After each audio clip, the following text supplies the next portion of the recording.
Yes, good morning po mga ka-blissful. Yes, good morning din po. Papa Dins TV. Ka-business family, good morning. Good morning po. Magpapasalamat po ulit ako sa inyo. Ito po, at gusto ko po kayong isama dito po sa aking morning routine. Yeah, my water, my black coffee, and my juice po. Siya po ay, yung pong juice ko ay nilagyan ko ng tubig, blueberry, and banana.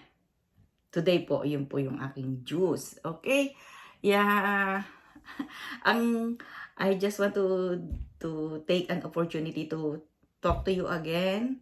Yes, and nagpapasalamat po ako sa inyo pong lahat, sa ating pong mga grabe po yung pagsuporta ninyo po sa akin, and maraming salamat po. Alam ko po mapapanood ninyo lahat yung aking lahat ng ginawang film, and I'm so inspired every day. Good morning, good morning. Ito po yung nagpapagising sa akin. Kayo pong makasama ko po and ito po, katatapos ko lang pong mag-exercise, and later magwo-walk po ako, pero hindi ko na po kayo isasama, baka po kayo ay magsawa sa lalakad sa lalakad ko, pero along the way kayo po ay lagi kong kasama kasi gusto ko po kayong kausap.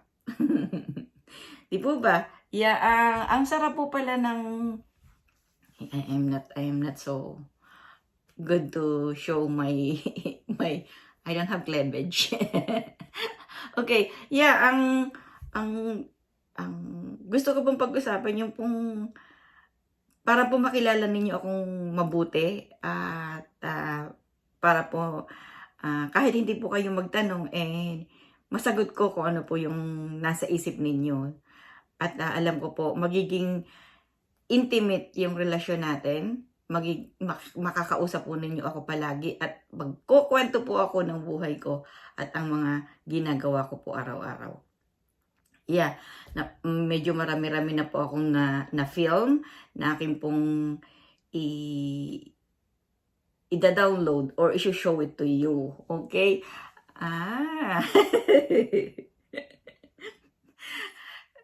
Kasi nung pong mga nakaraang panahon, ako po ay talagang nandun lang po ako sa aking shell. Syempre hindi naman po ako ipinanganak na may guts para po maikwento ang aking buhay. Pero buhay ko po ang ikukwento ko, ha. Hindi ko po kaya ikwento ang buhay ng iba. Tipo, yeah. Okay, sorry. Pero inaayos ko lang po yung na para makita na ako ninyo ng maayos. And I'm trying to fix my camera, and mayroon pong guide kung siya ba ay diretso or what. Yes,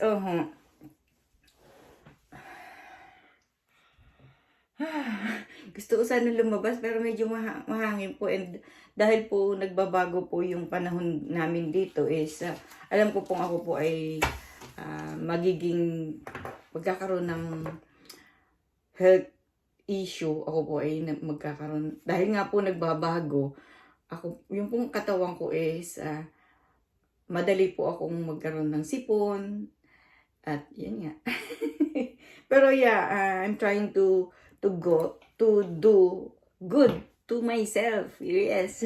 At nakikita ko po na nagiging maayos araw-araw, nagiging firm po yung aking legs, yung pong aking ito po. Nakita ko po talaga yung pagbabago ng sarili ko. And yeah, ito water po. Ito po yung pangalawa ko ng baso.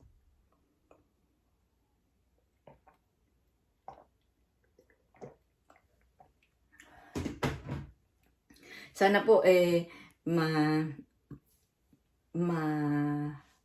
makita or magaya po ninyo yung aking ginagawa.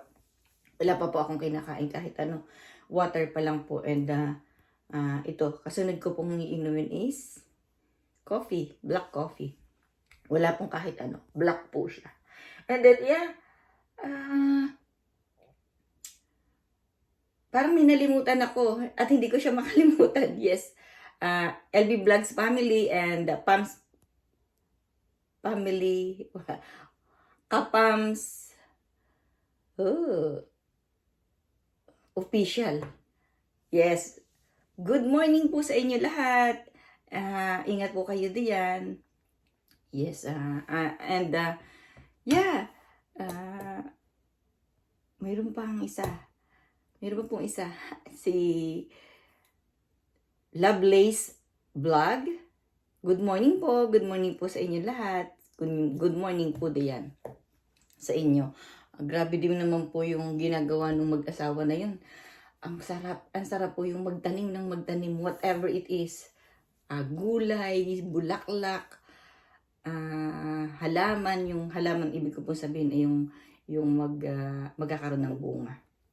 And kahit po sa pagtulong, tanim po lang tayo ng tanim, pagtulong po sa kapwa, and tayo po ay may biyaya. Tayo po ay may induluwensya na makakamit. Yes, opo. Ang sabi po kung gusto ninyong umunlad, tumulong kayo, whatever. Kasi yun nga po, yun po yung susi sa pag-unlad. Noong pong panahon na ako po ay naandiyan sa Pilipinas. By the way, good morning po sa mga OFW. Alam ko pong may mga nanonood sa akin na nasa ibang bansa katulad ko. Yeah. Naku, bakit nagkakagano ng camera ko? Sorry. Oh my gosh. Okay, tuloy ang buhay. Tuloy ang buhay. Yes. Hindi ko po na-lock yung aking pong sorry. Nung pong ako'y nandiyan, 2010, umuwi po kaming mag-anak diyan sa Philippines and nag-for good po sana kami. Pero ang aking pong boss ay naghihintay sa akin. Yung pong naikwento ko po sa inyo na nagtrabaho po ako sa kanya at ako po kanyang pinag-aral, si Dr. Bernard Lyons sa Ontario.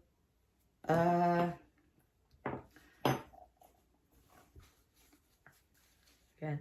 Nagsisimula na po ako magkasipon and sorry po.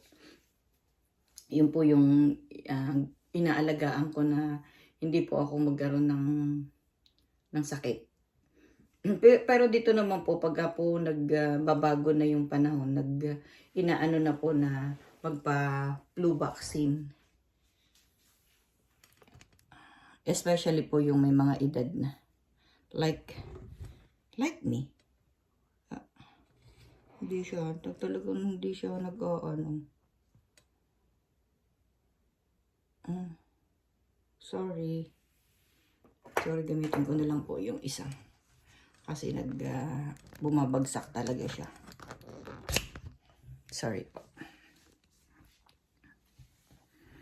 Sa umaga pala, pagka po yung kasi nanonood po ako ng mga malulungkot na balita sa umaga. Talaga pong nalulungkot ako. Nakikita ko po dun sa aking mukha ako yung makakapagpaano sa sarili ko Kaya better na in the morning or whole day, kailangan ang aking mga nakikita or aking mga pinapanood is makakapagpasigla sa aking araw. Di po. So, nakita ko po na yun nga, kung ano nga daw po yung inyong naririnig, yun ang inyong pinapalo. Tama po, di po ba? Yung pagdadasal, kung ano yung dinasal ninyo, yun yung ipapalo ninyo. Pero, syempre tayo nga po, nandito po tayo sa ipakikita ko po sa inyo ang paligid ko. Yan po ang aking bintana. Nandun po, ayun po yung ating ginawang stage. Para po siyang stage.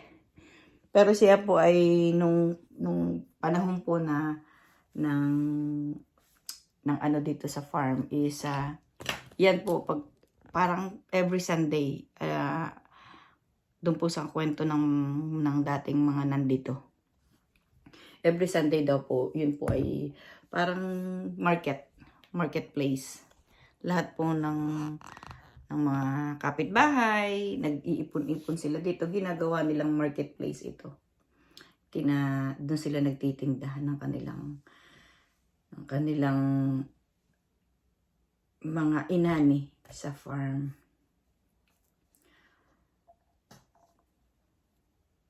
Yeah, punta po ulit tayo dun sa ang dami kong ano, ikukwento ko kung saan na naman ako pupunta. Yan, nung pong nag-stay po kami diyan,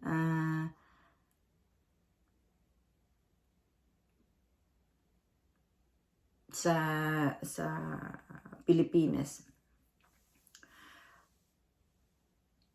Siyempre gusto ko pong mag-stay para sa aking mga anak diyan. Pero tuwing ako po ay para pong hindi ko po kayang i-manage yung aking nararamdaman. So ako po ay nagdasal na ako po yung madala ulit niya ng Diyos dito. And I believe po na mayroon pa siyang nakalaan para sa akin. So naglakas loob po akong umalis sa Philippines at bumalik po ako dito noong 2017. Pero nandun pa rin po yung syempre nawala ako sa aking mga anak, sa tabi ko. Kumbaga parang nag-solo ako sa aking buhay. Napakahirap po ditong. Syempre, para pong yung yung pong isa sa member ng Papa Dins TV, Ka-Business Family, na may plans po siya na magkaroon po siya nagkaroon po ng opportunity na makapunta siya sa ibang bansa. And gaya po ng hinihingi po ni Papa Dins na payo, siguro po isa po ako na magpapayo sa kanya kasi ako po ay nandito sa ibang bansa. Yung pong through my experience. Ang payo ko po sa kanya is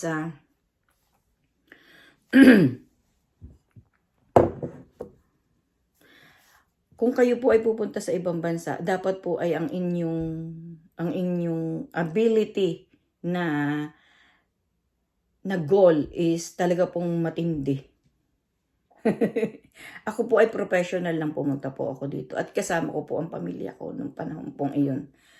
Pero siguro po mga 6 months akong araw-araw ako nag-iiyak. Kasama ko na po yung pamilya ko Araw-araw po ako nag-iiyak. So, syempre ako po ay nawala na yung ganong pangyayari sa akin. Yung kumbaga nawala na yung pag-iiyak ko. At ang loneliness po yung ano dito eh. Lahat po kami dito ay immigrant sa iba't ibang lugar. Nagpunta po dito kasi ang ano po is wala pong tao dito kundi ang mga native Indian po ang we call that to them. So kami pong lahat dito ay immigrant. Kami pong lahat dito ay galing sa kung saan saang lugar. Di po ba? So, through my experience, talaga pong mahirap. Ay kung diyan nga po, mahirap, di ba? Ay mas lalo pong dito kasi ang aasahan nyo lang talaga sarili nyo. Walang time ang taong kausapin ka kasi they are all busy sa kanila pong buhay. Hindi ko po sinasabing sa Taiwan kung saan po siya pupunta ay ganun din kasi yun naman po pupuntahan niya ay trabaho. May trabaho na po agad siya. I mean is yung kanyang sarili is magiging busy. Busy na po siya kasi po nagtatrabaho. Ang magtrabaho ka lang po ng isa. Talaga po yung katawan niyo ay pagod na pagod na. Ang akin pong concern, kung siya naman po ay merong buhay diyan. Like siya naman po ay may trabaho na kay Papa Dins at kay business family. Sana po diyan na lang siya. Kasi makukuha din naman po ninyo, let's say 20,000 po yung pinakamababa na inyong susweldohin kung saan man po kayo pupunta, sa Taiwan or ano. Marami po kasi akong kaibigan na nasa Hong Kong na ang kanila pong trabaho talagang katulong, di po ba? Kalimitan ganun po ang trabaho sa Hong Kong. Pero yeah, balik po tayo dun sa miyembro po ng Papa Dins and Ka-Business Family. Yun po yung aking kasi bilang experience ko po, mahirap po talagang nasa ibang bansa. Lalo na po yung kunyari Pasko. Kahit nga po mga Canadian, nababaliw sa lungkot. Kasi, nandito nga po yung kanilang pamilya. Canadian po meaning sila po dito inianak. Nandito po yung pamilya nila pero wala po silang bihira po ang kompleto. Opo, talaga pong ganun. Ganun po talaga siguro ang buhay pero napakasarap po diyan sa Pilipinas kasi kayo po sama-sama. Kahit nga po napakahirap ng tao diyan is sama-sama. Baka kaya po nakakasurvive. Yan, sabihin po ninyo na may pera ang nandito sa ibang bansa. Yes, may pera po, pero ang kabayaran naman po yung amin pong kalungkutan. Kung ako po ay mas may magandang opportunity, babalik po ako diyan sa Pilipinas. Kung may mas maganda na opportunity ako, yung opportunity ko dito. And kaya po ako nandito is para po sa future ng aking mga anak. Hindi po para sa sarili ko. Sa future po ng aking mga anak. Yeah. Kape po tayo.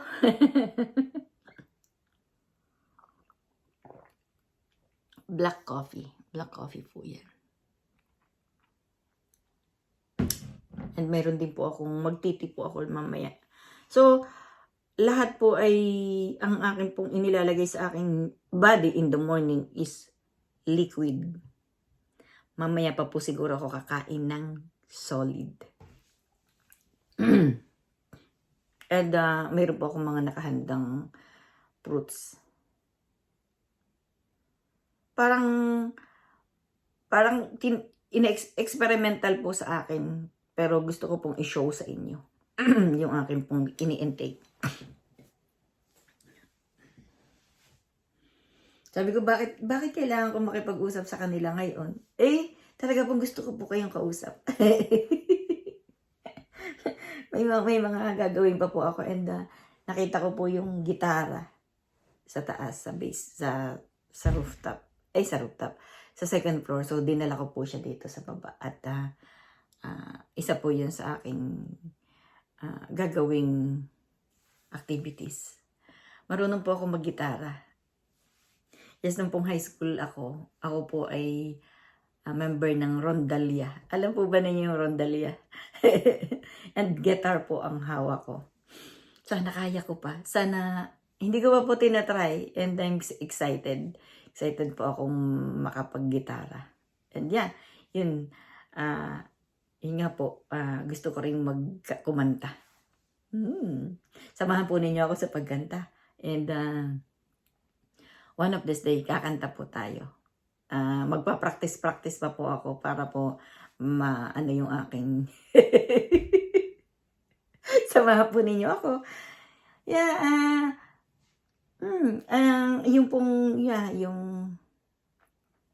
yung pong pagbubukas ko nitong YouTube channel ko, hindi ko po akalain na handa na pala akong makipag-usap, handa na pala akong ibahagi ang aking buhay sa media, sa social media. Nung po kasi nandun pa po ako sa aking shell. Ayaw ko pa po lumabas doon sa comfort zone ko. Hindi naman po, para sa akin po yung pakikipag-usap ko sa inyo at pakikipagkwentuhan. Hindi po big deal sa akin. Wala po akong hiya. Yung kumbaga, hindi ko po na iisip na, nakakahiya. Hindi ko po naiisip yun. Doon po siguro hindi ko pa kayang ibuka yung bibig ko, hindi ko pa kayang ikwento yung nangyari sa akin, yung mga experience ko. Pero wala na po akong hiya ngayon. Hindi ko na po iniisip. Hindi ko na po iniisip yung sasabihin ng iba. Because this is my channel. Kahit ano po ang pwede ko pong i-tackle sa inyo. And humingi po ako ng tulong sa inyo na i-share po natin ang channel na to para po magkaroon po ng maraming makikinabang, right? Napakagulo naman ang aking hawak sa aking. Pasensya po, pasensya. Ano po ba? Mayroon po bang tinapay? Akala ko po ang pasensya ay tinapay lang. Parang nga pong may tinapay na pasensya. Sabi nila. Ano kuya? Yung kuya ko po kasi may bakery diyan sa Quezon Province, sa Alaba, Thailand. Mayroon nga bang pasensyang tinapay? Napakaitim po ng aking mata. Kung makikita po ninyo yung kapatid po ng aking nanay, si Tita Baby. Ay, sabi nga po nila nung ako'y nagpagupit na ganito, para daw pong ako ay si Tita Baby. Well, good. Kasi nakikita po na ako po ay kapamilya nila. Right? Ba't ganon? Ayan po, nagbabago po kasi yung aking kaya kailangan ko po talaga siya ng water. Actually, ngayon lang po ako nag-try nito at hindi ko po akalain na maganda pala yung resulta sa aking sarili. Pangatlo ko na po ito and I believe na 8 o'clock na po ngayon dito. 8 o'clock a.m. a.m. po. Umaga po dito and yan po 11 o'clock. p.m. p.m. na po. So, yeah. Umagang kaganda. Talagang ang ganda po ng umaga. Lalo na po kung may sikat ng araw. At palamig na po dito. Kung ngayon po 8 o'clock, malumlimlim ang paligid. Parang kumbaga pagka walang araw dito is talagang kung tahimik po ang paligid, super tahimik po. Para ka nga po nasa bukid, ang kabukiran. So, yan po muna ang aking maiibahagi sa inyo sa aking pong morning. And hayaan po ninyo isama ko kayo sa aking pong yung pong routine ko buong araw. Yes, and matatapos ko po yun, mapupulpil ko po yun, araw-araw ko pong ipakikita sa inyo. Wala po akong sawang ipakikita sa inyo akin pong mga ginagawa dito sa bahay. Maraming salamat po and have a blessed day. Papa Dins TV, Ka-Business Family, LB Vlogs Family. Maraming salamat po. Ka-Blissful. Good morning and good morning po diyan. Maraming salamat po. Bye! Bye for now!